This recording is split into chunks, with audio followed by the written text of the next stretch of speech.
Hi, welcome back to the Nine Line Podcast. I'm your host, Ethan Nagel, and today we have on Joey Vasatka. He is a former Air Force veteran.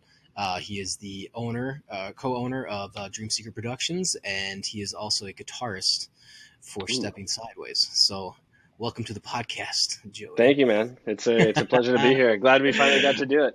I know, dude. I'm so excited to have you on. I'm glad we could just bullshit again. Just jump on. And I always love talking with you. So no, I know. We can go on the phone for like hours anyway, so we'll see how this goes. Yeah, right? I know. Yeah. All right. So what kind of why'd you want to join the Air Force? Well, first off, where'd you grow up? I only say that because I know you're a former Minnesota boy. So where'd you grow up? And then what kind of drove you to do that? Yeah, man. So I grew up in a small town in Minnesota called Lindstrom, a town of 2,000 people at the time. It's grown a little bit now. I went by the population sign when I was there. And I was like, oh my God, there's 4,000 people here now. This town is huge, And yeah, so super small town. I had a great childhood. My parents both, worked. They were together the whole time, which I was fortunate for. And when it came down to figuring out what I wanted to do after high school, I was just confused. I didn't know what I wanted to do.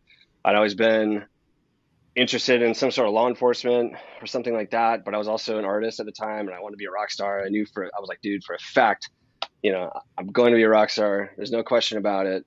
That's what I wanted to do.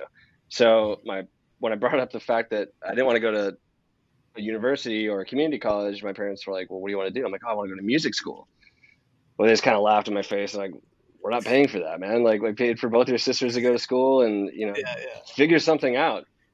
And so I did, man. And it's really funny, actually. This is probably the first time I've, gone public with this story. But so, of course, the state hockey tournaments happen every year, high school state hockey tournaments at the XL Energy Center. And I'd gone down there with a bunch of friends. We indulged in a little vodski on the way there. And I saw and I was already talking to a Marine recruiter, just kind of feeling it out, feeling out the situation. And I wanted an Air Force lanyard. So I had to do pull-ups, did some pull-ups, 52, no, I'm kidding, like maybe 4. And I had to fill out an information card. I'm like, whatever, man. It's for the Air Force one, they made you do pull-ups? For the Air Force. Yeah, funny, right? Oh, really? Yeah. Well, okay. All right. Yeah. Yeah, they really wanted to narrow it down. I might have been the only person that could do it, but I just wanted the lanyard. Back in the day, lanyards are cool, and everybody had a lanyard. Oh, this is my brother's, man. He's a Marine or whatever it may be. And so I got the lanyard. I had to fill out this card in order to get it, and I didn't think twice about it. Well, 2 weeks later, I get a call from a recruiter. He's like, "Hey, man, I'm going to be in town. I'm going to be at your school. Why don't I take you out to lunch?" And I'm like, "Okay." Well, I had 2 periods off, and I was basically done with the day after a certain period of time. I'm like, okay. So we went out and talked for a little bit, and this dude looked like he showed up, man. He looked like Vin Diesel. He was like just jacked. I don't know if Vin Diesel is a good thing to say now, but at the time I thought he looked like Vin Diesel. Yeah. And I was like, oh my God, this guy's so cool. Just like super clean cut, ripped. And I'm like, that's what I want to be, and of course, look at me now. You're yoked. Yeah. Just straight yoked. Yeah. So I ended up joining the Air Force. He kind of taught me how to go to the Marine Corps, and I was like, well, this kind of seems like a pretty like safe route for me to go. I wanted to, serve our country, and I wanted to, do those things, and I thought it was really cool. And he's like, well, you could be a fireman. I'm like, that sounds great. So I joined to be a firefighter, and some time went by. Everybody went off to school, and I was kind of sitting at home, getting into trouble, and I got in some fights with my parents, and I called the recruiter. I said, dude, get me out of here. I'm like, what do I got to do? He's like, well, you could be a cop, and you can leave like next week. I'm like, let's go, sign me up. Yeah. So, little did I know that would just bring on this whole other adventure. But that's the story behind me joining the Air Force. Did that for 5 years. Met up in Florida. I was stationed at Eglin Air Force Base for all 5 years. Deployed a few times, and met a man named Qadir Al-Harami, who I joined a band with, and his brothers worked in film out here in New Orleans, where I'm at now. One was an actor, Alec Ramey, and the other worked on set. So he was always going back and forth, working for a couple weeks, and he was a big stoner. So he'd work for a couple weeks and like come home, and I'm like, well, what are you doing now? He's like, oh, I'm just chilling. I'm like, well, what do you mean? What are you gonna do for money? He's like, dude, I saved up like 10 grand. I'm good for like 3 months. I'm like, 10 grand. Um, Mhm.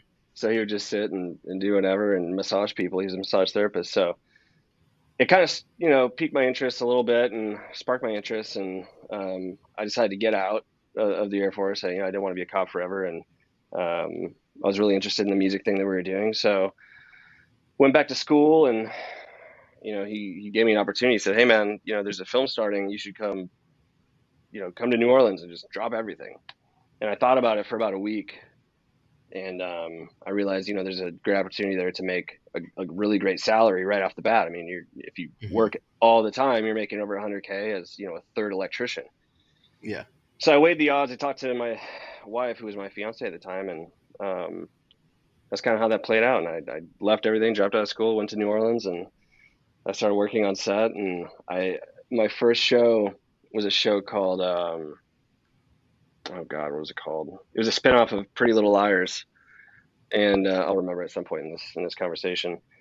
And I worked like for 4 weeks, 2 days a week, and I was like, this is perfect. This is the way you got to work up the ranks, and I get it. I'll be full time.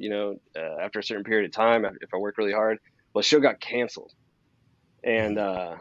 so everybody just went on a hiatus, and I didn't know anybody else. There's a couple crews working here. The industry was pretty booming for a while, and but I just didn't know anybody. So I approached them. I said, hey, well, what's the plan? They're like, well, we're just gonna hang out for like 3 months. We have another project, coming up in a couple months. I'm like, 3 months? I'm like, dude, I just dropped everything to come up here. So I got all Mhm. these little odd jobs. I worked like security on set, trying to like work my way into different crews and things like that. And it's pretty funny because I actually tried to like restructure their entire company as a security company. I'm like, what's going on here? I'm like, nobody's Yeah. relieving anybody on post. I'm like, these people aren't trained in any sort of way, that military Yeah. mindset. Yeah. And they're like, dude, Yep. Yep. shut up, just make your money and get out of here. So I worked like 100 hours a week security just so I could pay rent in New Orleans and in Florida, Mhm. and then got an opportunity to do the next film. The next film was American Ultra, and I was so stoked to work on that film.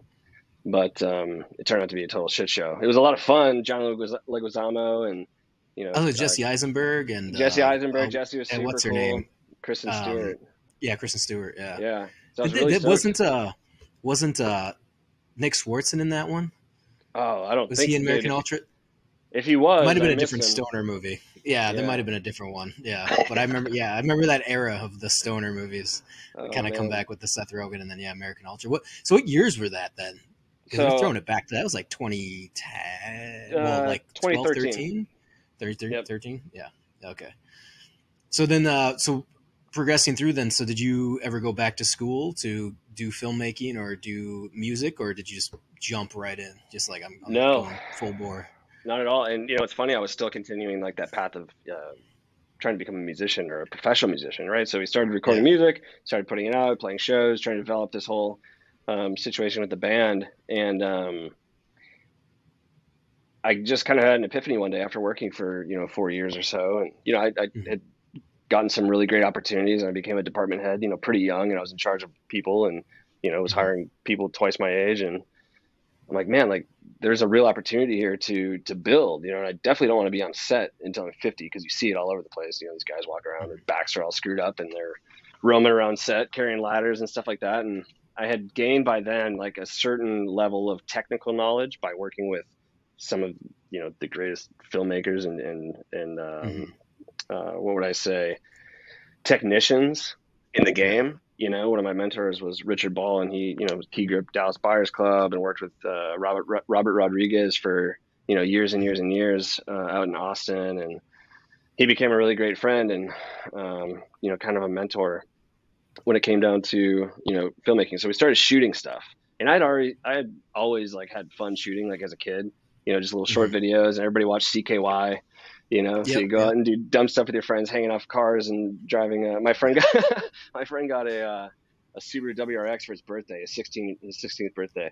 I was so Yeah. jealous, and we would just like strap ourselves to the roof and like run down these dirt roads. And it's so stupid, but we'd get it on video. So I guess that would be the start of my filmmaking career, is riding on the top of a WRX when I was 16 years old. But yeah, so we That's how we started all start shooting. out. We started In the shooting same music way. videos, man, and like Yeah. we had access to, I built relationships with rental houses. I built relationships with camera houses. I knew how to get equipment really cheap, very professional equipment, and all these relationships with all these people that have worked on set as an operator, or as a first AC, or as a PA, or whatever it Mhm. may be, as an art director, or somebody that wanted to art direct and had done a few little small things. So they come help us, and so we ended up shooting a music video for ourselves and put that whole thing together. And I just kind of realized at that point, like, hey, somebody's got to be making sure all the shit gets done. You know what I mean? Mhm. So I kind of Yeah. just like fell into that role of as a producer on a very small scale, back then. Mhm.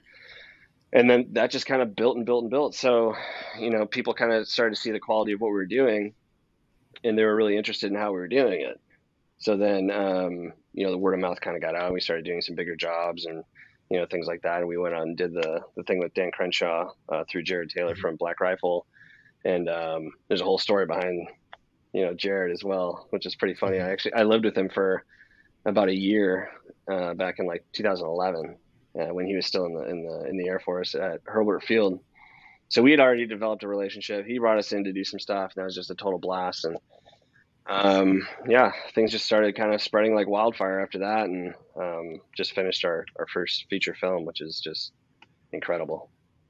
That's awesome. I mean, that's a huge win, especially in the industry, to be able to finish your first film and all that. So then the stuff you did, like you said, I had an earlier conversation today too about that, was like within the military of setting objectives and getting things done.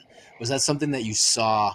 Like I said, people were like, "Oh man, these guys get shit done. They are planned out. They're getting the right tools at the right place at the right time. They're on time, and then they're getting us and they're getting getting a good product." Is that something that, like you've mentioned before with American Ultra, it was a shit show? What is there, just like a culture of just like people just, because it's like when people say military, go back in the civilian sector, there is a few good things we take with us, which is, yeah, we get the stuff done, we can be on time, we can be there early, 15 minutes early, and we like show up. Is that something you saw with American Ultra in that like first iteration, and then you're like, oh, there's an actual opening for doing good work and showing up on time, and Oh yeah. was there, Well, yeah, like a and correlation? not to talk bad on people down here in New Orleans, but I think ultimately, growing up in Minnesota, pretty strict household, I have a pretty decent work ethic Mm-hmm. to begin with. I think when I Yeah, moved down yeah. to the South, everything's just a little bit slower. And that's just my perception of things. I'll probably get a lot of shit for that, but it's just my opinion. So it No, was very yeah, yeah. simple, very easy for someone like me to come in and like make a name. You know what I mean? Just by showing up Yeah. on time, working hard. It's not difficult, Mm-hmm. and but I think a lot of those things were instilled, in me, or continued to be instilled in me during, my time in the military. And Mm-hmm. I think overall, there's a there's a lot of there's a lot of what's the word I'm looking for? Um, those things kind of go hand in hand. Like the hierarchical structure in the film Mm-hmm. world is very much the same as the military. So Yeah. veterans succeed very quickly because they get it. Mm-hmm. They're like, oh shit, this is my objective, this is what I'm doing, etc. Right? Mm-hmm. And it's kind of like the same breakdown of information. You don't get like this whole huge overall picture, but you have a task, you have a department head, that person's giving you that Mm-hmm. task, and you have to, execute that task. And when you're done, you go do some other dumb task, right? Mm-hmm. So, Yep. but it's all working toward the bigger picture. And once I kind of grasped what the bigger picture was, like what this whole thing was for, that's when I thought, wow, like that's what I want to do. You know what I mean? Yeah. But man, it's just incredible the way that veterans transition into this world, and I'm working really hard and we've trained quite a few to come work into film, just because I know how easy it is to to Mm-hmm. adapt. And Mm-hmm. some people just don't get it. There's a lot of kids kind of out there right now in the industry, and like they have that like lazy mentality where they're like, oh man, I'm on set. They're doing whatever, and they don't Mm-hmm. want to do they don't want to do anything. They want to smoke weed and be an artist. And it's like, well, that's cool. You can do that, but do it on your own time, man. We got shit to do, and Mm-hmm. I'm never gonna hire you again. So, Yeah. yeah, you got to run a tight ship, certainly. Yeah, because I was thinking is like when I got out and I'm sure like you said too, like jumping into the industry, like just showing up is like when people are like, oh, showing up is half the battle. You're like, that shouldn't be half the battle. Like It, you know, it, like it, it really you would is. expect it to be as a standard, and it's just like or just doing stuff like when I got out in back in '09, it was just like literally like filling out the application to go do like Blackwater or to go contract overseas. I was very active about it. And when I got over and I came back, I was like, yeah, I'm making 12 grand, 15 grand a month. And I was only gone for 3, partying. And my buddies were like, how'd you do it? I'm like, I just fucking, I went to the website and applied, like, and then I had my connections and I would pass it off to all my buddies at that age, because they went to college and they're like, fuck this. I can't do it anymore. I can't do college. I can't, they were just not in that mindset back in about 2010. So I just hand off, the contacts to, all sorts of contracting companies like, hey, I think they're hiring. Here's what I use. Here's the job boards. Go apply. And then they did. And then they started making bank, and then some guys I knew stayed in for like 6-8 years, bought fucking $500,000 homes, paid them off. Now they're either they married into the military, so their wife's a dependa, and then they're raising the kids, and they get to hang out, but the house is paid off, and they got their motorcycle and a fucking $12,000 sniper rifle hanging on their wall that they but that's it. But yeah, I think even going and then same thing in film school, like putting in that extra effort goes an insanely long way, and then people looking up to you. So like I said, people are like what you've said, people are looking to you. They're like, oh yeah, Joey gets shit done. He's a leader. He knows what he's doing. And you don't think that that's such a big deal until you step into that realm. Like, like just fucking hossing, a bunch of Pelican cases around to go get a shot and get it done. It sucks. It might take you 2 hours to load everything up solo or whatever with 2-3 people, but you go get it and it just adds to that extra layer, and you're willing to go the extra distance to make sure you get not only the job done, but to get an extra high quality product out of it. So is that something like, so kind of just to go back on that. So in American Ultra, then what did you see that first time? You're like, what the fuck is going on?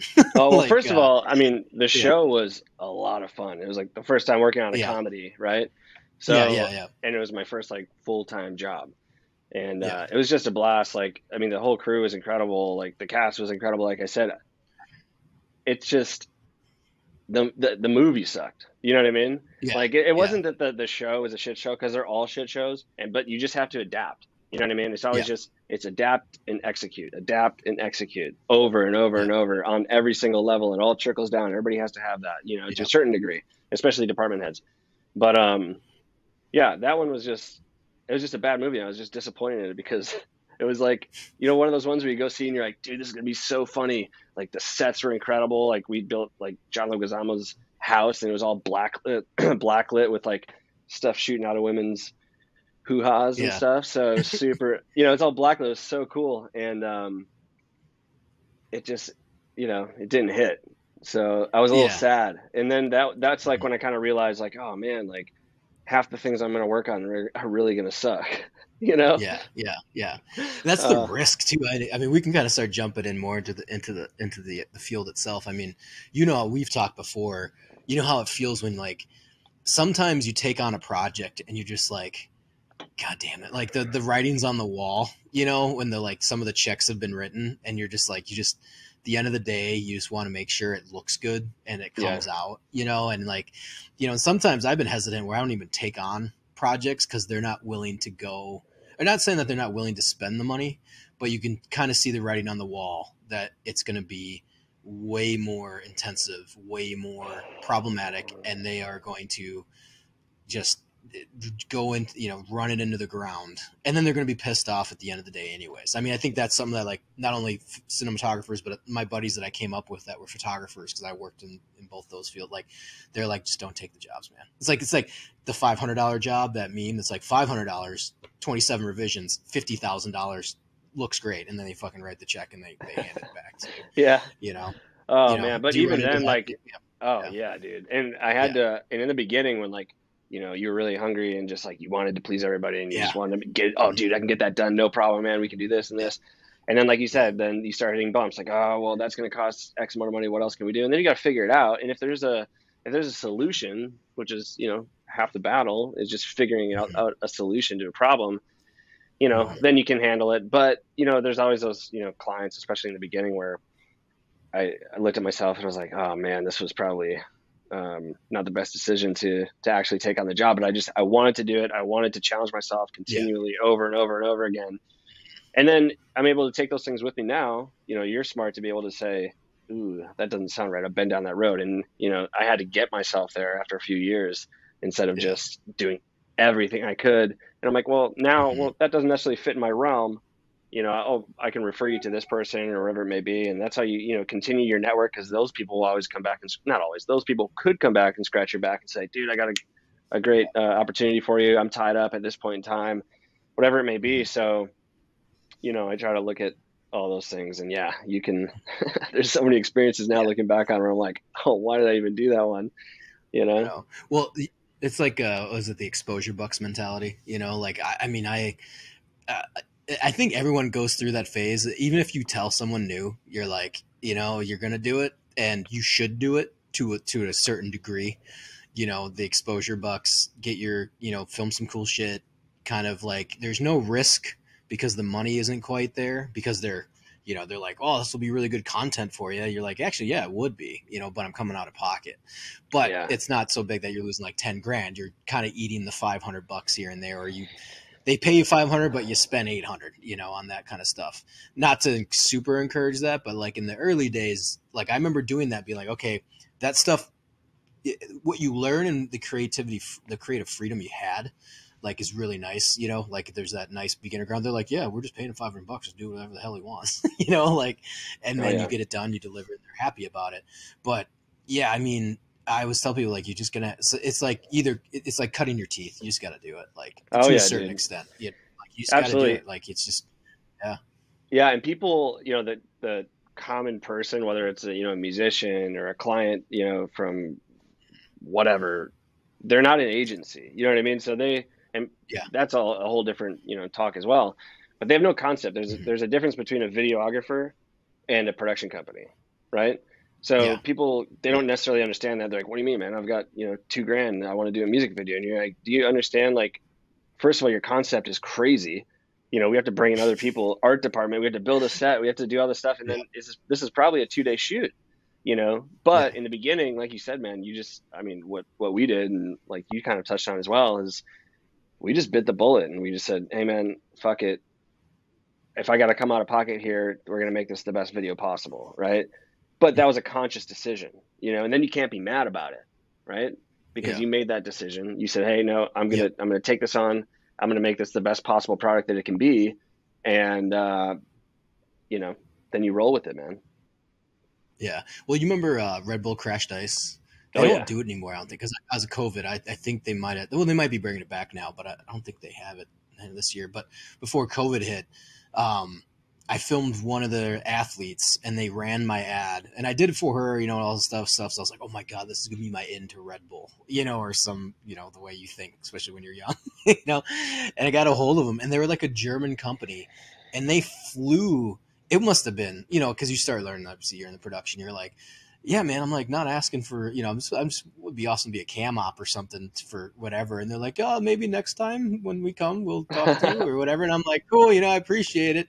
But they were like, but it's like, I knew they like shipped everything in like shot overs from Germany and all the equipment from Germany. It was just wild to put on that entire, I mean, it was like a few $1,000,000, I'm sure, to run Oh, that whole, Red Bull, probably, if not more. I mean, they did it at the Basilica, through the St. yeah. Paul Cathedral. It was awesome. I used I to would have loved attend to it. get that contract in Minnesota, man. Holy cow.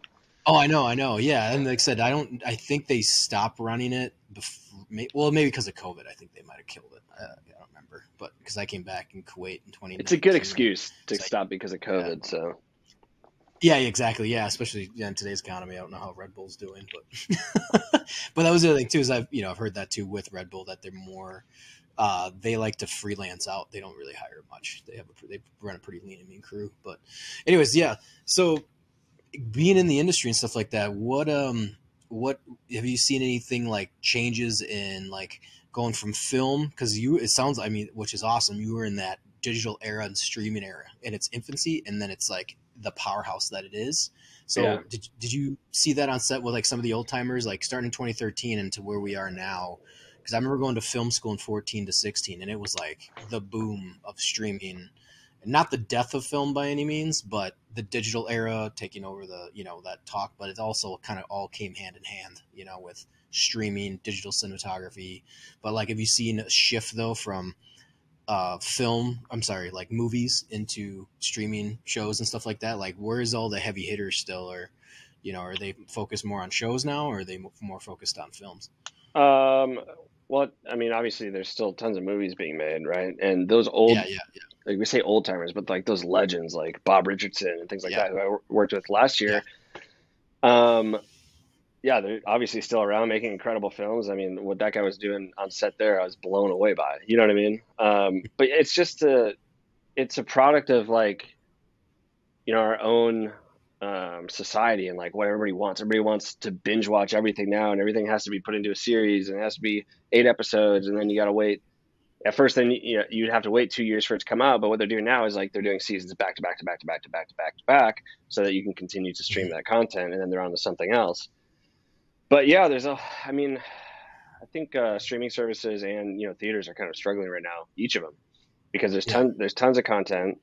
There's It's almost like an analogy to like the music world and like how they've struggled so hard to find monetary Mhm. value in those things, right? No one's going Mhm. to movie theaters anymore. Like it sucks, but it's just a fact. Like some people are, Yeah. but it's a very small percentage. I haven't gone to a theater in a few years. I would love to go, but they were closed for 2 years as well. So I know they're Yeah. trying to come Yeah. back and have this big resurgence, and there's some restructuring going on with distributors and other companies, streaming companies being acquired by other companies. And there's a lot of like, interconnectivity between those things. Like networks own different streaming services as well and different networks. Mhm. So they'll take a show that was shot on like CW and then, bring it to, HBO Max or something like that for the next season. If it's not doing well, it's Yeah. like TV is basically gone, dude. Nobody watches. Like when I started NCIS New Orleans, there was 18 million people, or like at least 15 million people, I believe, watching that show like during its premiere, Yeah.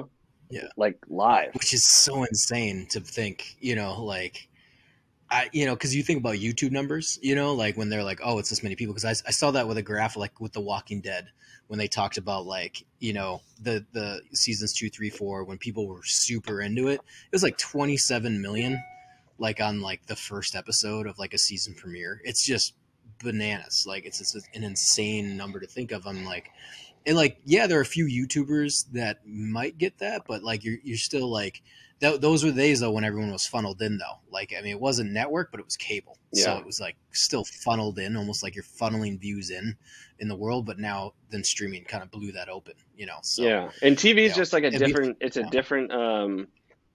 a different monster now, man. Like we used to, yeah, get together and be like, oh, this show's on this week, and have, a party, yeah, around the whole thing. If it was like, even hmm, like Game of Thrones, man, like I don't even think oh yeah, they would put out all the episodes. You have to wait every week, and you yeah, have these little yep, Game of Thrones parties, and that wasn't that long ago. But now it's like yeah, everyone, you sit down for 8 hours on a day off, and you finish the whole series, and you're like, shit, you know? yeah, yeah. Well, me and my wife are doing that right now. We sit down and watch like 1923. Oh We yeah, were watching Tulsa King, and then because it was Sundays, so like Sunday nights we're like, oh, all right, catch up on our shows. We put Finley down, and then spend the next 2-3 hours watching, catching up. Like Last of Us, Tulsa King. Well, Tulsa King's finished now, but the Mayor of Kingstown with Jeremy Renner, and oh cool. just yeah, yeah. So I mean, it's a good show. I mean, then those are in Yellowstone, but I don't know that's gonna come back. But yeah, then 1923. I mean, that's been pretty awesome to watch. But yeah, I know, and that's the thing too is I think kind of seeing the industry shift back and forth though. But I mean, obviously COVID was a giant fucking came out of left field, so the streamers boomed, but now they're starting to collapse back in on each other. Is that something that you've seen definitely down in Louisiana? Because that hub is starting to see like a shrinking of a little bit with streaming, or are they kind of tightening up? Everyone's tightening up a little bit, or Well, there's a bunch of stuff going on right now, like all the restructuring, of all those companies, and then there's also, tax incentive stuff. There's legislation that's got to be passed at a certain time. They have to restructure the tax incentive by 2024. So, people get kind of scared when they come in and, they're like, oh, maybe those tax credits won't be available. that at that point in time, or when we're ready to receive them because they might restructure. It's, there's a, there's kind of a lot going on right now, which is weird, but not a lot of jobs going on right now. So typically here in New Orleans, I mean, we have like 2,000 IATSE members active, and we'll have, I mean, last year at this point in time, it was kind of a slow start, in January, but we had maybe 5 shows going on.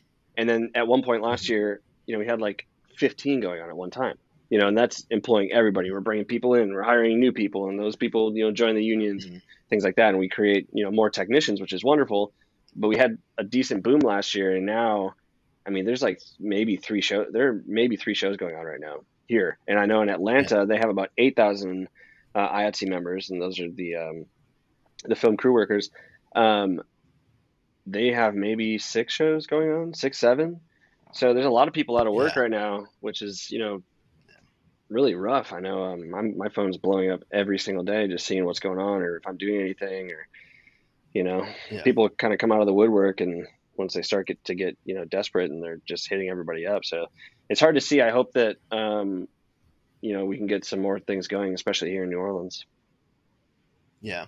Yeah, because that was kind of cool seeing or learning about that in film school, because in 2014 they were like, Atlanta's the place to go. So there were some guys that I knew that had come back from LA, and they're like, yeah, we spent, the one kid spent like a few years there, and then he came back to Minnesota to finish his degree, get like his associates, and I don't even know what it was. I don't know if we had an acting associates, but I think he might have done writing or something, but he was telling us about that, and he had done some short films with Daniel Madsen and some like other stuff. He was like his brother or something in some episode. And and then but he was talking to me, and he was like, hey man, it was kind of funny. I by no means I don't regret it, but I remember I was like, man, that would be kind of fun to do.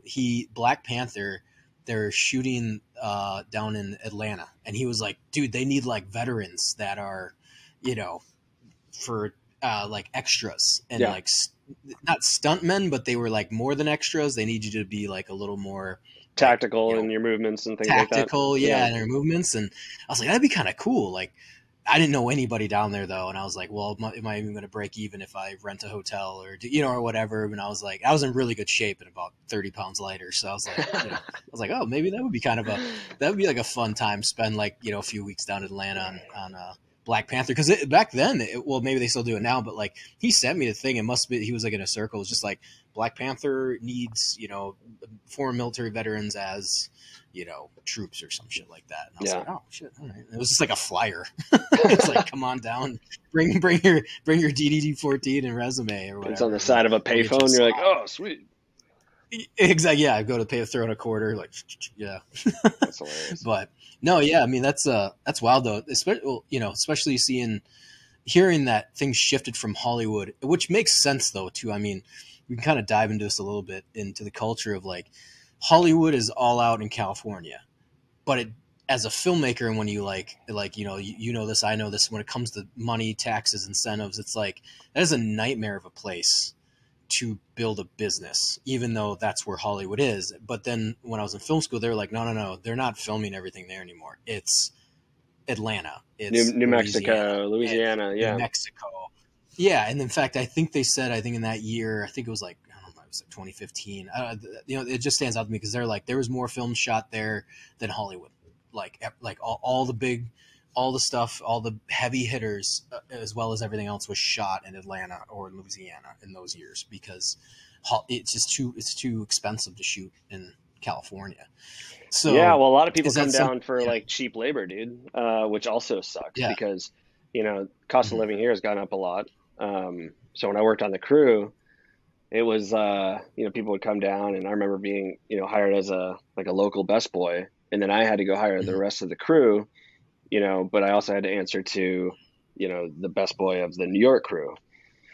And I remember seeing, because I dealt with everybody's time cards and whatnot and saw everybody's rates. And I'm like, why the hell is this dude from New York as a third making like $15 an hour more than me? And technically, I'm in a position higher than him. I'm like, it's bullshit, So they do come down here for cheap labor. And there's I've been in many arguments with UPMs, unit production managers, arguing, because you have to put your foot down. And what people don't understand is you can negotiate your worth, as a department head at the very least. And so I got to have some fun conversations in, my early career with those UPNs. And, sometimes I get shut out, but other times they're like, "Oh, sure. That sounds good, man." And you're like, "Really? All Yeah. right, cool." Like, I just got an extra $12 an hour just for having a conversation. And that, people need to remember that overall too. If you're not being, a cocky bastard about things, and you're actually, Hmm. worth that, it's like, well, fight for it, man. Yeah. Yeah. And kind of like the cheap labor, I'm imagining then the costs of filming down there opposed to California. That's super advantageous. But can you talk a little bit more on the tax incentives too? Like what, because I think people listening are going to be like, what do you mean tax? Like, how does that work Yeah. for films? Like, can you break that down? So sometimes people talk about it, but they don't quite understand it. Can you break that down? Well, it's different. It differs per state. Like, for instance, here in Mm-hmm. Louisiana, it's a tax credit. So essentially, you're like buying credits back at a percentage of what they are, and then you're selling them back to them, right? So you have to like put in allocate in your budget for 2% of your overall budget, which will go to them, and then you're getting those things back at like 98 cents on the dollar or something like that. So Mm-hmm. it's not like a tax rebate. It's a credit that you file, and then you get that in the form of a check straight to the production company within, a certain number of months. But the really cool thing about like Louisiana, for example, is if you are producing a film here in Louisiana or a show, and it's written by a Louisiana local, and you utilize all there's a whole breakdown. You get 10% for X, 5% for this, whatever, using a Louisiana crew, how many people are local, blah blah blah blah. So it all kind of ties into that. And yeah, you can, as a local script and a local production, I mean, you can max out as at 40% of the overall budget, to a certain degree. And there's some things that you can't write off on there. It's looked at differently. It kind of, breaks down all of the different levels and where the money's going. And you have to have a certain minimum spend in the state, which is not super high, especially if you're working in the millions of dollars. Mm-hmm. Um, but you also get to go to the front of the line. So there could be other productions going on in the state, and if you finish your production as with a local script from here in Louisiana, you go straight to the front of the line to receive your credits back, pretty Mm-hmm. much right away. So it's a really cool system, and I actually have a few Louisiana scripts that I'm trying so hard to get funded right now because they're in the Mm-hmm. realm of $5 million, and we're able to get $1.8 million back right away straight to the investor, and then Mm-hmm. whatever points we get on the back end as well. So it's a really great Mm-hmm. deal. And actually, two of the scripts that I have right now from Louisiana are really, really well done, and by some Yeah. really talented people. So yeah, and it just differs per state, and I think there's Mm-hmm. incentives in like 30 some states now. You can look that up online. I Yeah. think like even like, something like Rap Book or something might have a good Mm-hmm. breakdown of what those are. And it changes, every couple years and whatnot. And I know Minnesota has some decent tax incentives now, I think too. So Yeah, I'm interested. I should probably check back into those because I know in the '90s, my professor was part of the big boom in the '90s. He would talk about that all the time. The like Jingle All the yeah, Way I and was just like gonna say Jingle All the Way, man. yeah, yeah. Cinequipt had, they used to have all the posters in their sales area, and like massive posters of what they were kind of a part of, and they would lend equipment to some of the grip houses and whatnot.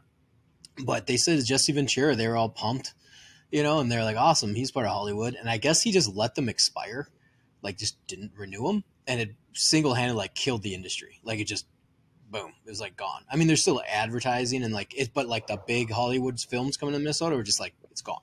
And I Yeah, think right now it's like $1 million incentive or something. And then like some counties have like, it's weird. There's like one county up north that has like some weird incentive of like a few $100,000 or something like that. So they had some production up there. I can't yeah, remember what it was, but it was like yeah. a specific county. It was weird. Yeah, it's definitely worth doing the research on, especially if you're spending a couple $100,000, even if you're spending $50,000 on a shoot. And if anybody's listening that is doing that, please take advantage of those incentives and talk to the local film commission, because they will, as long as you're spending money in that state, they will do whatever they can. I mean, there's so many resources to utilize, to include locations, because every location, like we just filmed in Texas, we filmed in Austin, which their tax incentive was not available to us because their system is different. It has a cap, and then you can't go past that cap, right? So then you got to wait for the next year. It's already booked out for the next 2 years. And Austin was incredible. And we chose that for a number of reasons, and it logistically made sense. It was kind of, central for everybody. And, for the landscape, it kind of had to match. But yeah, man, it's definitely worth, checking that out. So, when you guys are planning on, checking out a script and whatnot, so how's that, what's the challenges that you guys face? That was a pretty vague question with filmmaking, like what's the challenges you face trying to raise $5 million and finding a script? But where do you see, like, is getting to literally day one kind of like the hardest part, or where, day one like, of shooting? Where it's almost like this is finally happening, but then you got to go through that piece of it, because just getting to day one, I imagine is a struggle. Like what to you is like the hardest part of, making a film? Like you guys, it's awesome. You guys made your first $5 million feature film. Yeah. Like everyone's dream with a legit cast, great script, legit DP. It's not your buddy that raised 10 grand and you guys spent the weekends of the last 5 years trying to develop, or I've got a great horror shoot, script. We're going to use my uncle's cabin, dude. It's going to be sick. Yeah, exactly. Yeah. And it'll be edited in like 4 years. Oh, yeah. That's kind of a multifaceted question. I mean, it's everything. Nothing's, easy, per se, but the, like where we're at right now with the few scripts. I mean, we have an incredible slate right now. So if there's any investors listening, hit me up. We have an incredible slate. The hard part is, getting a script that is good. You know what I mean? You can't just take a script and be like, all right, I'm gonna go find money for this. It's like, well, you have to love it. You really do. And, luckily now we have that choice where we're like, okay, instead of like really just breaking this down and telling them to change everything, it's like, well, if we have the bones and like the stories there, then we can bring in a team, to help them get it to where it needs to be.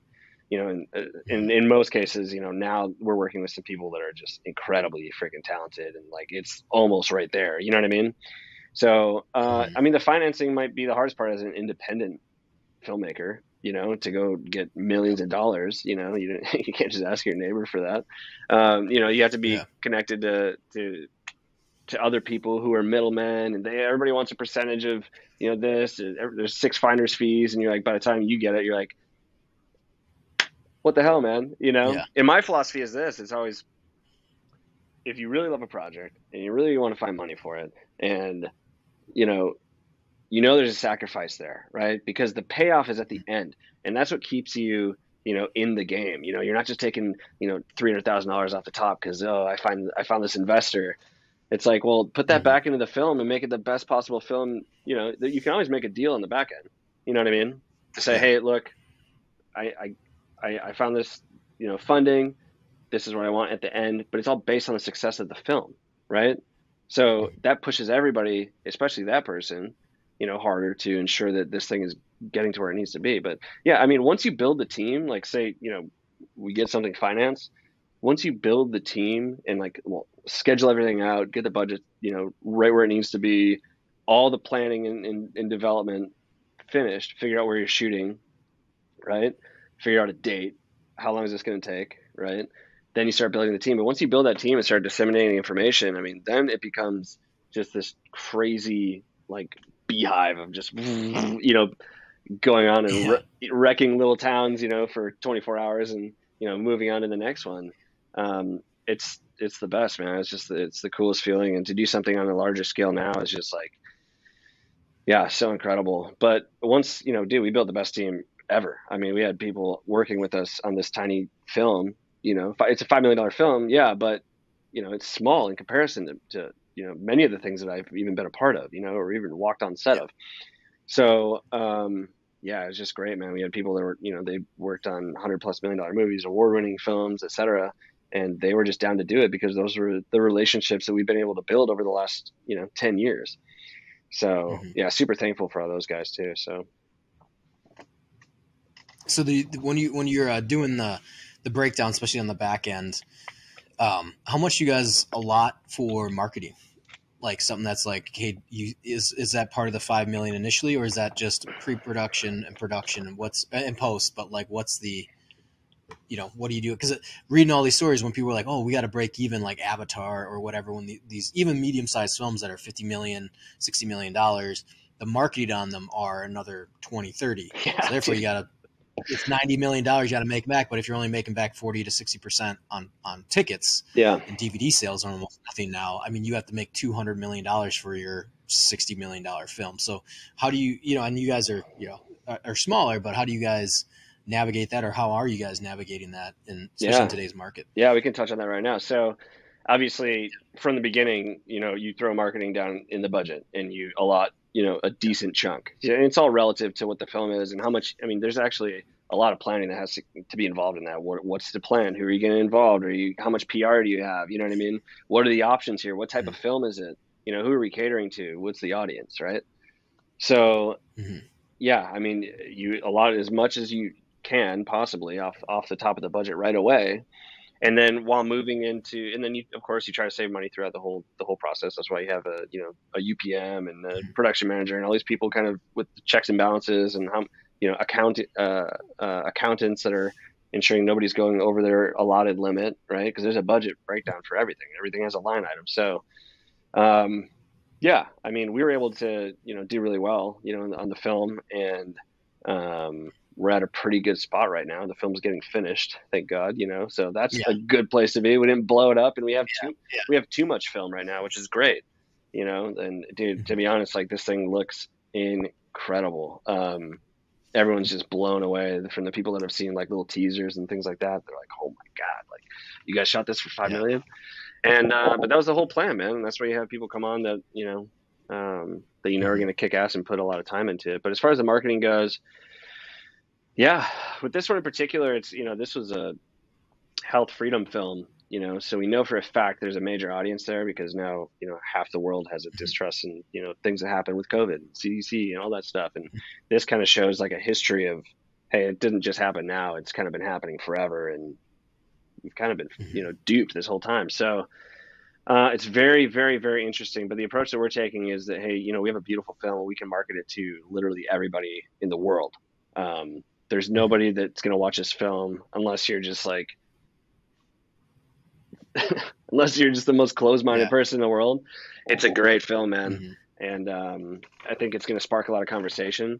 And the best part about it is that it flows well. It looks beautiful. It looks like a $30 million film. Like it really does.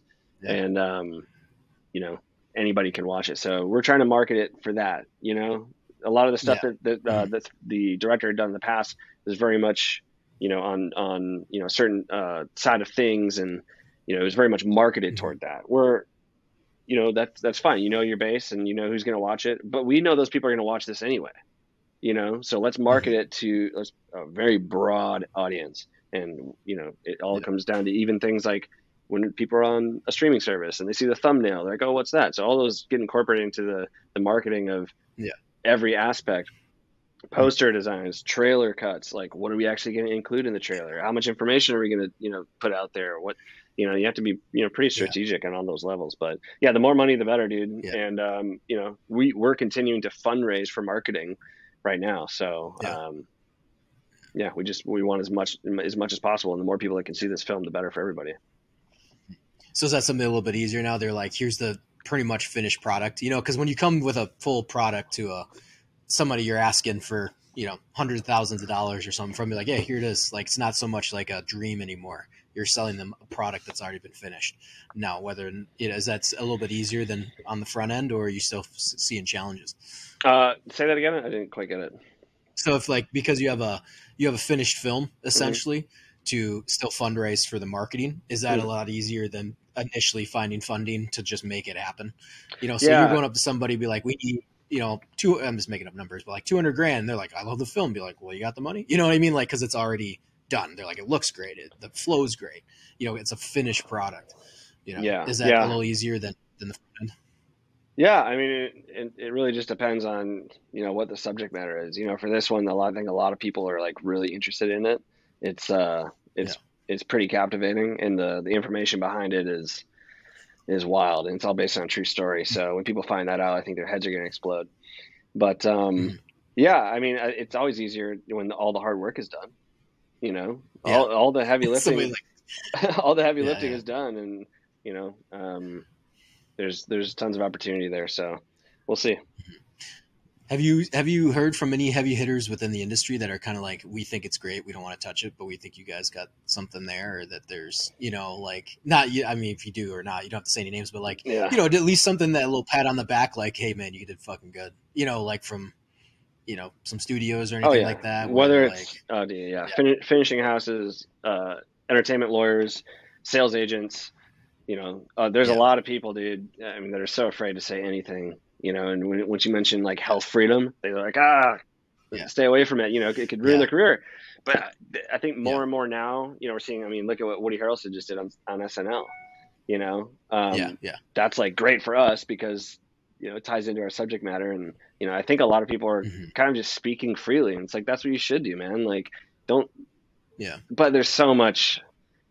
Oh man, that realm in film, and all the studios and all that stuff is just really hard to navigate if you're a professional actor or a SAG actor, right? And you speak yeah, out about one thing, blacklisted. I have friends that are blacklisted for just saying something on Twitter, and yeah. it's crazy, man. But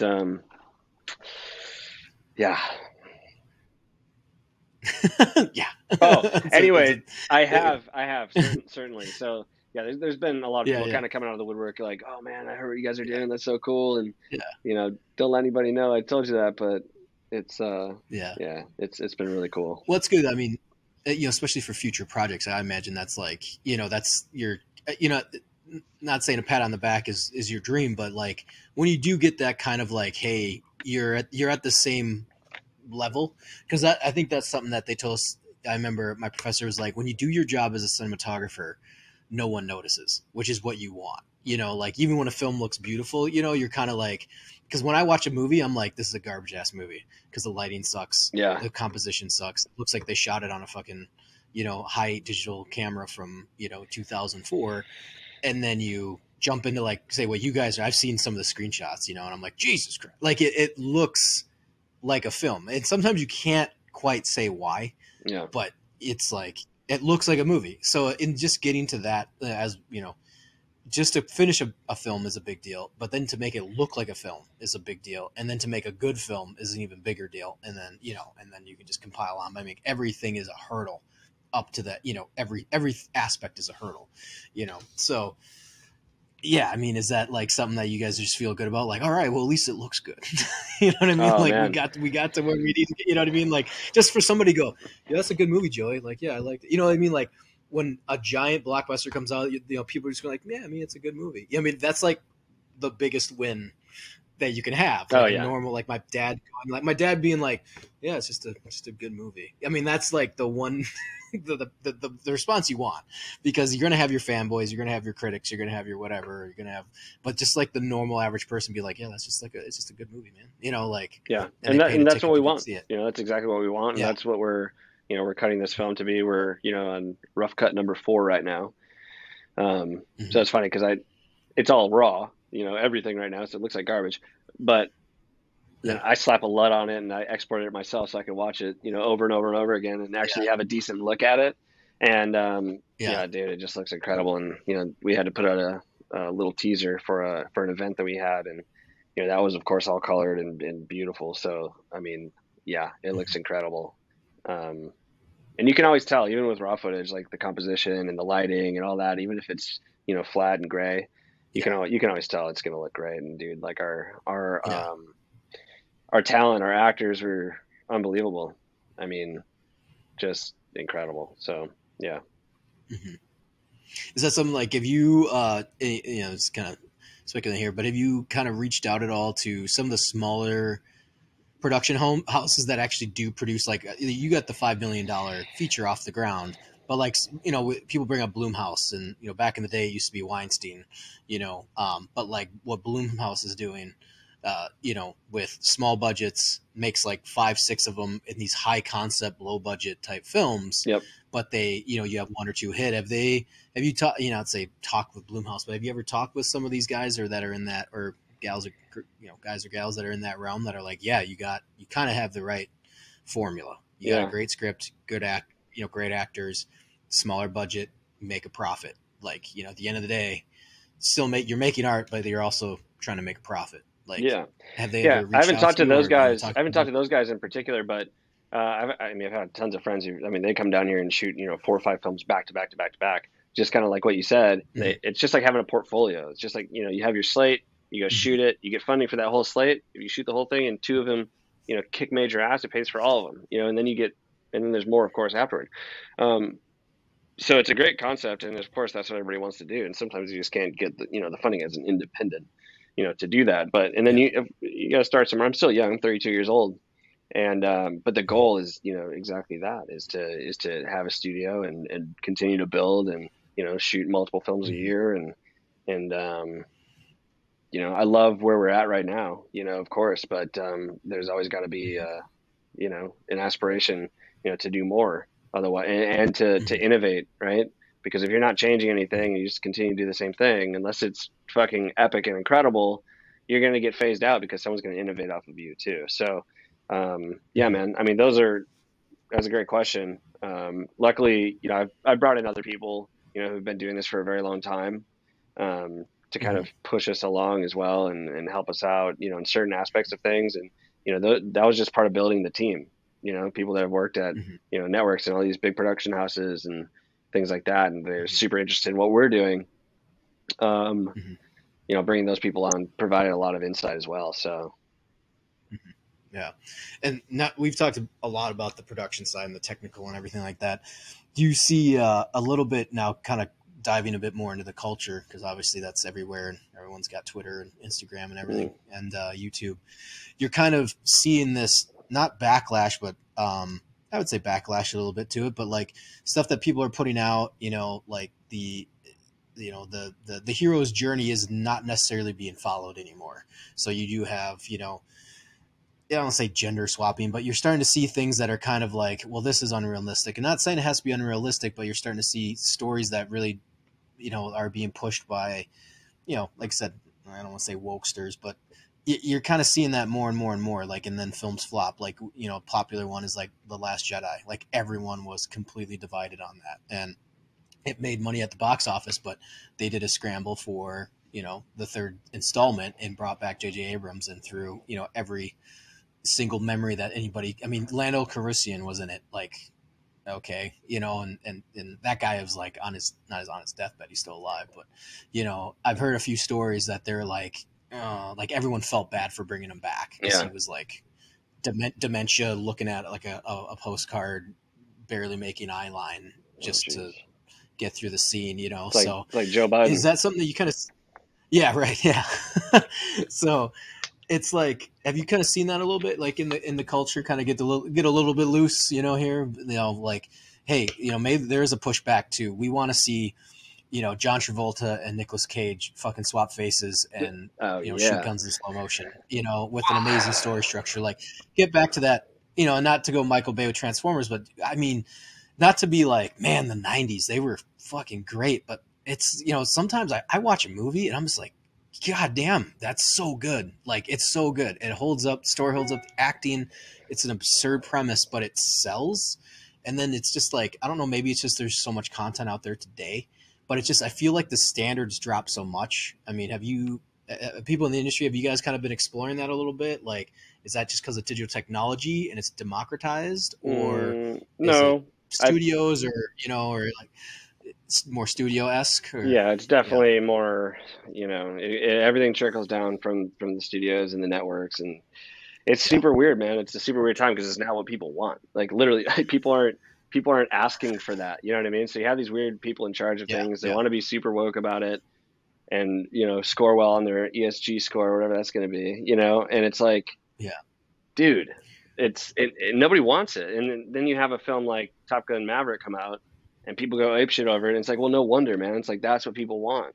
It's just simple. It looks yeah, beautiful, and it's a cool fucking film. It's the same film as Top Gun. You know what I mean? They didn't. It's yeah, not that yeah, yeah. different. Every scene, it's like they had all these like throwback scenes, and it was just a good Mhm. movie, man. And that's what we're trying to do now. Is like we don't have this crazy woke agenda. We're not throwing people in because of a skin color or whatnot.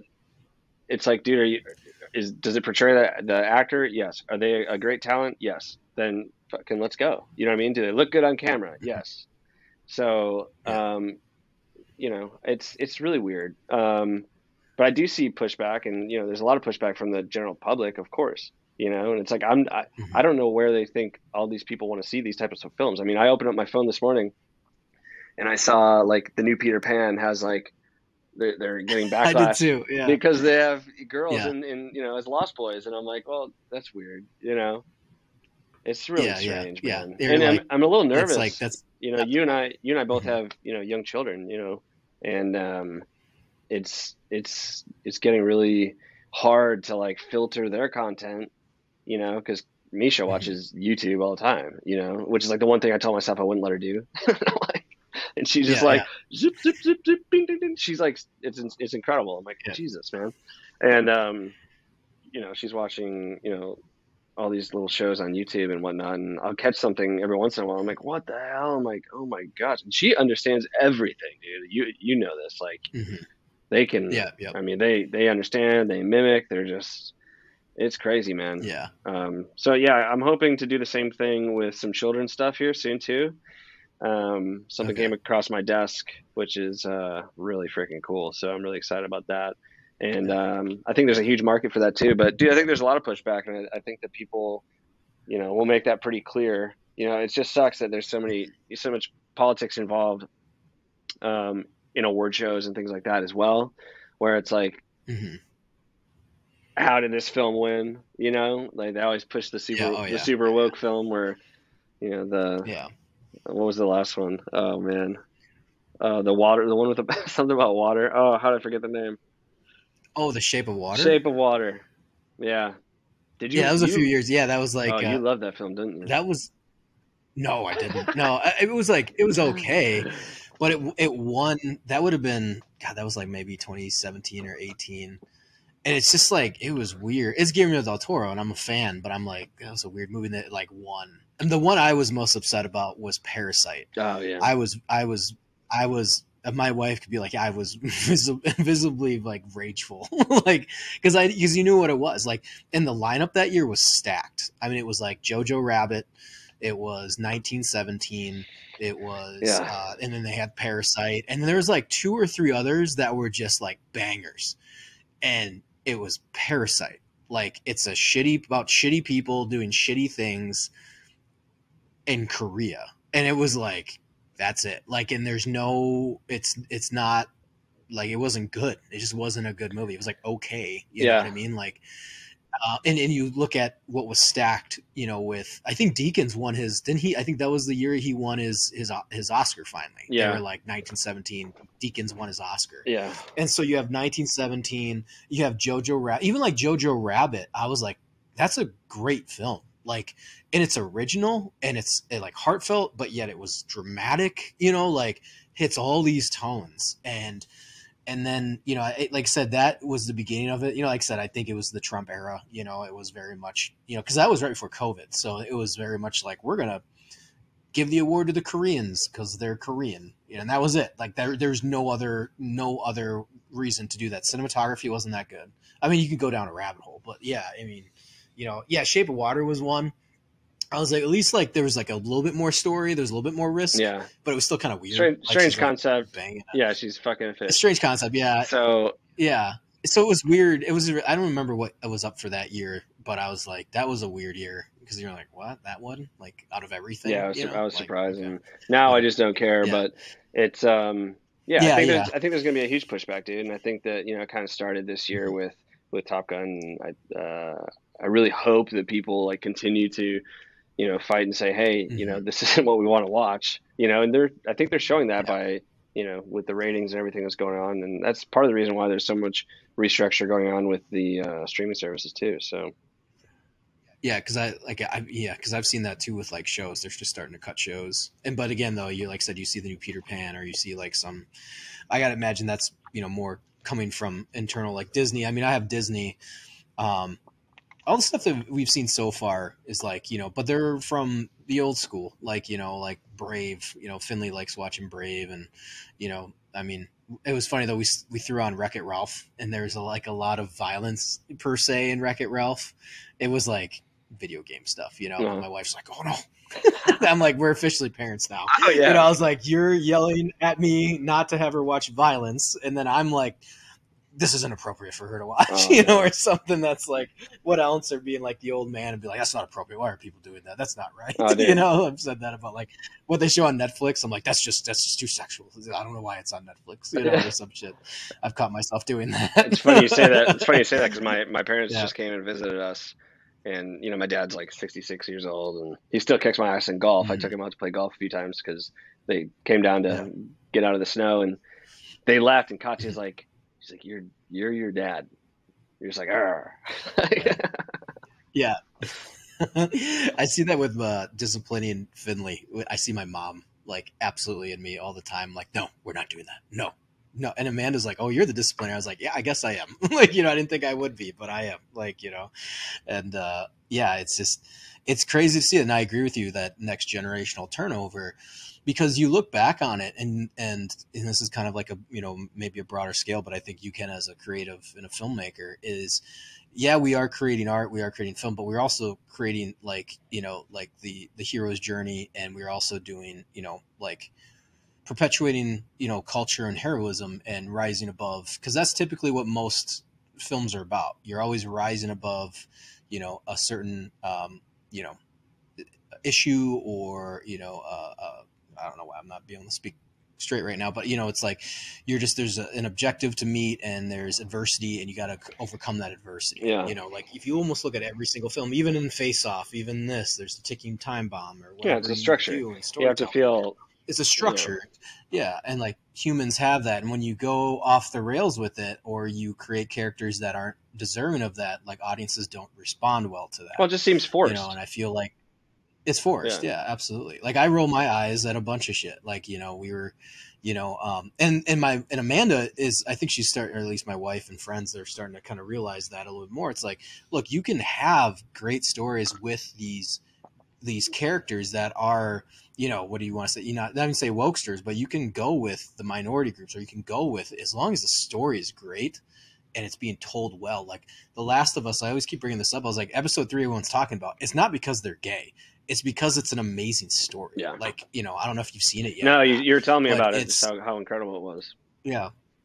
It was insane. And even like, I haven't watched any other, I mean, I've listened to a lot of critiques of a lot of people who are like, no, it's great. Like it's great. And I think some of the other side's like, well, now we finally crossed the line. It's because they're gay. It's like, no. It's not because they're gay. It adds to the story, and it adds a layer, but the story structure, and then like you are seeing a real storyteller because he was the same writer as Chernobyl. And it was I believe it's a different director, like a talented director. And now it's like, me and you see that, they're like, well, of course it should be good. It's not some writer trying to be a director. It's not some director trying to be a writer. Everyone stays in their lane, and they do their best at their craft. And then now you can create a great episode. I mean, and it's a one-off. I mean, it has no, like you're like, well, technically it doesn't even push the story forward. Yeah. It barely does. But like, it's a great 20-year span. Like, it's a phenomenal acting, the emotion, like what's going on. They don't stray from anything. There's no weird agenda. There's no like quips to the camera. There's no self-actualization. It's just like a great piece of storytelling. And like, I think that's why, I don't think Last of Us as a whole is a great series by any means. They have these inklings though within the series that are great though. Like I don't want to give too much away, but there was another one, that episode 5, I think it was, or 4 or 5, where they go to Kansas City, and it's like this little brother and an older brother, and it's tragic. You think they're going to be a part of the story, and they're not. Like, it's a whole thing. Like, and you're like, holy shit. And there's like just small pieces of like greatness of storytelling within the series, but the series as a whole though is a bit, in my opinion, it's kind of a bit flat. But yeah, I feel like you kind of. Yeah, and like you see, it's like it's finally. I think things are starting to shift into the correct direction, which is the pedal starting to. People are like, this isn't profitable anymore. This like equity woke shit, and now you kind of see it with Last of Us, where like the character, you could tell they're kind of forcing it on some of the characters, but there's enough talented people behind the scenes that are. It's like it's almost like meeting neutral, like. The way that Joel is as a character, which is Pedro Pascal, and the way I can't remember her name, but Ellie, and you can tell they're like trying to make her more of a heroine, and she's like super sassy and she knows everything and she's hard headed, and then Joel is kind of not a bitch, but they try to make him to be, but then someone is like is a stopgap, so somebody's like stopping it from going too far. But you can kind of see it a little bit, you know, because it doesn't make sense to characters, like, you know, not to go full nerd or anything like that. But when you're diving into filmmaking, you talk about stuff like this is, you know, production's huge, finding funding's huge, but then it's like now you have to deliver, Yeah. you know, and it's like that's why I think filmmaking is so it's an amazing way to tell stories, but it's also like an incredibly hard craft to, I don't even say master. Like I don't think everyone ever masters it. You know, it's just like, well, you're always learning, so many and it's moving always parts. changing. There's You're always new learning. technology. Yeah. And there's always, you know, some new Yeah. way of lighting. There's always some bigger sensor and whatever it may be. Yeah, there's new glass that they changed, and it has different focal lengths or whatever. You know what I mean? So it's like, yeah, dude. Just to elaborate on that a little bit. I mean, the power of film is incredible. You know, I mean, you know, this film that we're doing is based on a true story. It totally could have been a documentary, right? However, they wrote it into a narrative, and they just threw the information inside that narrative. So there's this beautiful story of this female family lawyer who, you know, comes in contact with this doctor who's, you know, giving lectures, and she's there for a particular reason, and he ends up bringing her into the case, and she takes down this major corporation. And once people find out that that's true, and like this is all based on true events, man, that's powerful. You know, because it's not just a, you know, documentary. You can watch it and, you know, be interested to a certain degree, especially if it's something that you're like, oh my, JFK assassination, man, I gotta watch this shit, you know. And you watch it and it's like, well, you already know all that stuff, you know. And for someone else, it might not be that way. And I guess that's a bad example, but sometimes it's just this information dump, right? And you're just like, info. And if someone's on one side of the subject, they're going to love it. If they're on the opposite side, they're going to be like, oh, I can't believe they did it this way. And actually, that's not true, because they have their own mind, you know, their mind's set on other things. And there's those people in the middle that will be like, holy shit, I didn't know that, right? So it's just this weird, like, multifaceted situation. But with a narrative, with a feature film, with a story built around true information, I mean, like, look like what Dope Sick did. You know what I mean? Like, that's cool. Like, you know, Michael Keaton and everything like that. It's powerful because it's true, right? So we really tried to, you know, figure all of those things out in the development of this thing, and, you know, how we can incorporate, you know, all these different aspects and what we need to leave out and what we can bring in. And yeah, man, it's going to be a super powerful film. I think it's going to be great. Yeah, that's awesome. I mean, that's just, like I said, it's always fun to hear that side of the house. Like you said, like on this end, you know, you it's not like you go and be like, man, I'm just hoping we make our money back, you know, or something like that, you know, like where it can go sideways at so many spots. And it's awesome to hear that, like, no, I think we got something legit, like on our hands. And you're still, you know, it's still a risk. It's still, you see, hopefully, you know, obviously everything turns out great and everything. But I think sometimes when when they're like, well, of course Star Wars can be great. I was like, no, have you seen the first edits of Star Wars? They're fucking terrible. It's like a terrible movie. Like the first editor, George Lucas, was like editing it, and he brought his wife, and his wife won an Academy Award, I believe, for editing the first Star Wars. I might be wrong on that, but like, they did it, and they had like an actual cut of it, and you're like, what the fuck is this? Like, it is, the pacing's terrible, you know, and you're like, oh, it's raw footage. I'm like, yeah, for raw footage, it's still pretty fucking bad. Like, it was like really rough. It was terrible, you know? So, I mean, was it scored? You know, not everything is so, wasn't scored yet. No, but it was hard. Like the beginning kind of thing. Yeah. It's hard. And I get, like, it's hard. It's just, but there's a few things you're like, oh, that's, you know, you can kind of figure it out, but it just, like, the story, the dialogue, the responses, you're just like, what the fuck is going on here? Like, it's rough. But, you know, like I said, I think, you know, that's the challenge, though. Like, nothing's guaranteed. Like, there's no guarantee hit, you know what I mean? Like, I think when kind of people look back in retrospect, they're like, of course Robert Rodriguez, and of course, I was like,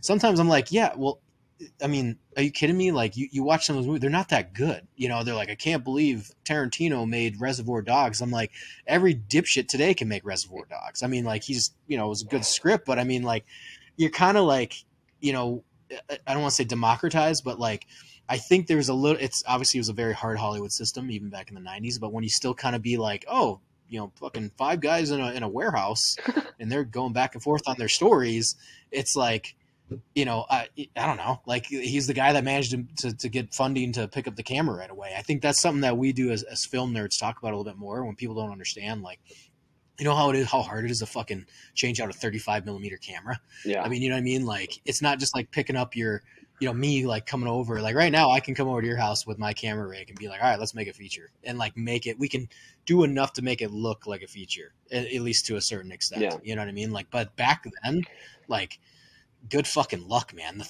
camera weighed like 40 pounds, and then good, with like lighting, you're gonna burn through all this other shit. Like like tungsten lighting, you're gonna blow fuses. It's a whole thing. There was so much more. So I always the level of skill needed back then was tremendously higher than the level of skill needed now, and that's from camera work to editing to the AC who's pulling focus, who now has a monitor right here in his face, and he's like this, and before he had this little dial on the fucking lens. You know what I mean? It's crazy, man. And it's wonderful. So like, it provides more opportunity for people. You know what I mean? Which is like great. It's like you want to go shoot something, shoot something. It can look fucking better than any film in the 80s. What you can do right now on basically your iPhone. Throw that bitch in cinematic mode. Yeah. You know what I mean? Yeah. It's crazy, man. And like I said, I think that's which is awesome. That's great for filmmaking. I said that back when I was in film school. I was like, this is phenomenal. Like you can, and now LED lighting, like I was like, oh, just the camera stuff. But when you go deeper, you're like, LED lighting is almost as big, if not bigger, because it's like shooting a 1200D, like I've lit up whole areas with a 600 and 1200. And like, it's just like, holy shit. Like, and I'm just plugging it into like outlets. And you're like, I don't know what this would have cost, or what a generator, getting an 18K, you know what I mean? Like tungsten, warming it up. I mean, I blew fuses on the house that I rented, one of the rooms I rented in the house just to make the Exorcist scene. I shot like an HMI through the top, like second level down onto the street. Mm-hmm. I blew the house like 3 times because I didn't quite understand amperage. I was like, boom, pop, like it was nuts, dude. But yeah, I think, and obviously give credits due. I think it's great because that's where Tarantino started, but on that Reservoir Dogs. But I think there's a lot more that goes into him, and it's not as obvious as people think it is. That movie could have easily found the back of a fucking, the back of a Blockbuster somewhere. Yeah. Or a video update, and we never saw the fucking light of day. Dude, we ran into him in Austin. He was at one of the hotels, so it was like our last day of shooting. Oh yeah. Yeah, it was like one of our last days of shooting, and someone's like, hey, Tarantino's in the lobby. I'm like, shut up. And I look down, there's a glass elevator. I'm like, holy shit, there he is. And he just having, I think there's some Q&A he was doing in Austin while we were there. So that was fun. Yeah. And then he jumped in. He's like, I'm going to direct this scene. No, I'm kidding. He's like, what? Yeah. He's like, what is this, a student film? He's like, what's going on here? He's like, let me rewrite the script. I'm going to triple the lines here. We're going to talk about something irreverent for fucking 5 minutes. Geez. No, yeah. It's, like I said, I getting to this point where you guys are, I think that's awesome, and it's incredible. And like as a viewer, you don't quite understand how hard that is, and how, you know what I mean? Like I'm like, for me, it's like I know how crazy that can be, but as your standard viewer, to get it to that point, like you can say how many things get trashed. Like what did Warner Brothers? They trashed the Batgirl film, and then they spend like $80 million on it. And they just shelved it. They're like, it's not worth it. It's going to tank. We can't spend the marketing budget on it. Brendan Fraser was like he was the bad guy. I think he came out like on Howard Stern, was like, I was the bad guy. Oh, wow. He was like, what was it? It was obviously it wasn't the Joker, but it was like something, I can't remember what it was, like a prominent, one of the villains. And he's like, oh, it was a great movie and blah, blah, blah, blah, blah. And I'm like, well, I don't know. Warner Brothers just fucking literally trashed an $80 million film because it was better to eat the cost than to actually get it out. And you see that, and I think you feel like there's some hope, and I think somebody brought up a really good thing where it was, Critical Drinker brought it up, Will Jordan, which was, it takes time to cycle, like 2 to 3 years, because these films are slated, and then they have to be, then they're made, and then they're in post and everything. So you're hoping, crossing fingers, that at least starting to dig ourselves out of that hole and cycle back into what, into really good storytelling, into better storytelling, and not doing it. And one of those ways, kind of reach, one of those ways you can do that or ensure that's happening is, help fund independent films or something. You know what I mean? People that are out making absolutely. incredible content, incredible films, Yeah. and helping them get it out, because then they can spend more on marketing and, all that stuff. So, Mhm. Do you see that as a window, like independence? Like there was that resurgence of independent films in the '90s, and then do you kind of see that a little bit now? Like not so, like hey, we're gonna, a $5 million feature is not what a $5 million feature was in 1995. yeah.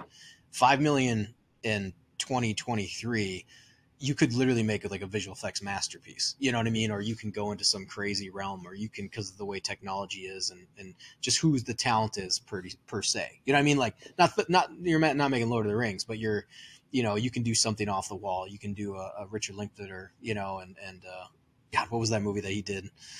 That did that shit, the animation Oh, or whatever. Now people do it on their cell phones.